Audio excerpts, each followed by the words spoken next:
British Prime Minister Theresa May will face the European Union leaders in a make-or-break summit. Ahead of the summit, the British Prime Minister told her cabinet that they would secure a Brexit deal if they stood together. European Union leaders will give Theresa May a tough reception in Brussels. They are expected to warn her to rally support at home for the Brexit deal on offer or be cut loose without one in March. The sticking point remains the thorny issue of the Irish border. The European Union wants the UK to agree to an open border between the Northern Ireland, which will be outside the EU, and the Republic of Ireland, which will remain an European Union member state. The European Council President Tusk has warned the UK that it is barreling towards a disastrous no-deal Brexit, warning that a no-deal scenario was more likely than ever. Tusk says that a breakthrough required more than just goodwill. For sure, the no-deal scenario is more likely than ever before. But it doesn't mean that it becomes our political priority. Quite the opposite. Because the situation is as tricky as it is today, we need to prepare also this ourselves for this black scenario. Now, Michael Barnier, the European Union's chief negotiator, also said that the UK government has failed to meet the conditions necessary for a special November Brexit summit to be called. Earlier, May had found little support for her approach in the House of Commons, with attacks from lawmakers on both sides, the left and the right. Opposition Labour leader Jeremy Corbyn had blasted Theresa May's approach, saying the Prime Minister's failure to stand up to the warring factions on her own side has led to this impasse.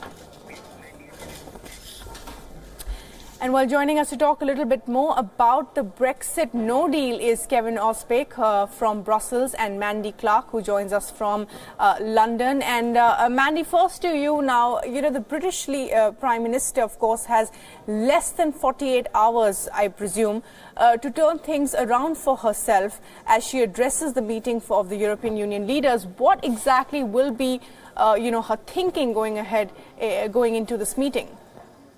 Well, she's in a very difficult position. The EU had made it clear that the UK has to come up with some fresh ideas for a solution to the Irish border. And really, that's what they need to settle on. They need the exit strategy. And the main sticking point is the Irish border, finding a solution that works for both sides. Now, they said, come with fresh ideas. But when she tried to get her cabinet to agree on some plan going forward, that doesn't seem to have happened. So unless she pulls, a rabbit out of the hat and has some plan that she hasn't told anyone before, it seems that there'll be a lot of platitudes, her talking up in positive tones about the progress being made, but it doesn't seem like there's fresh ideas. So in that way, it doesn't look like there's going to be any solution or any resolution that will appeal to both sides, so they can allow for that second summit that they were hoping to have in November to finalize the deal. It looks like, she's going to walk away with nothing. Right, and that could be terrible. And Kevin, you're in Brussels. What is the European Union's thinking? Now, Donald Tusk has already asked Theresa May to come up with some new ideas looking forward. But what possibly could she come up with? The sticking points remain very obvious here. And if she doesn't come up with any new ideas, is she going to be cut loose? Well, that's a potential, and it's something that both sides, not just London, but also Brussels, want to avoid. They do not want to see a no-deal Brexit. That would create a lot of travel chaos. It would also mean much more expensive goods for consumers in the UK, and ultimately that is going to hurt businesses here on this side of the channel. That's going to, of course, be very bad for EU firms and EU businesses.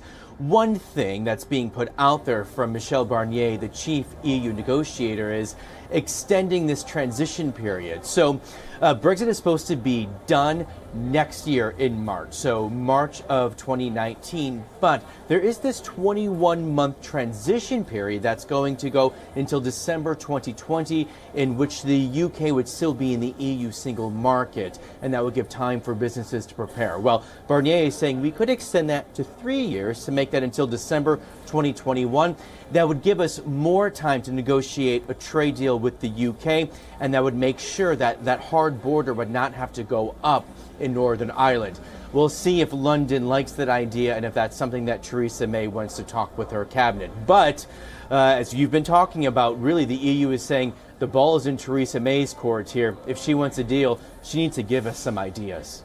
Right, and she does definitely need to come up with more ideas, even as, Mandy, some of the more vocal opponents of Theresa May from other countries like, Germany and France have really, gone hard on Theresa May, saying that, she's not doing enough for Britain or for the European Union, or for that matter for Ireland. And she is in an incredibly weak position, made largely thanks to that snap election. So she does really require the DUP, which is a party in Northern Ireland. Now, they have a very similar stance to the Brexiteers in her party. So even if she found a deal that wouldn't appeal to the Brexiteers in her cabinet, it has to appeal to the DUP as well. So even if she negotiates a deal that is more in line to a softer Brexit, she has to pass it through Parliament, and there's a whole bunch of hurdles she faces there. So she knows she can't come with a deal that will be rejected by the UK Parliament, because then she's just back to square one. Right, Mandy and Kevin, thanks very much both for joining us this evening on WION Dispatch. We certainly hope that there will be some deal in the days to come. Thanks for that.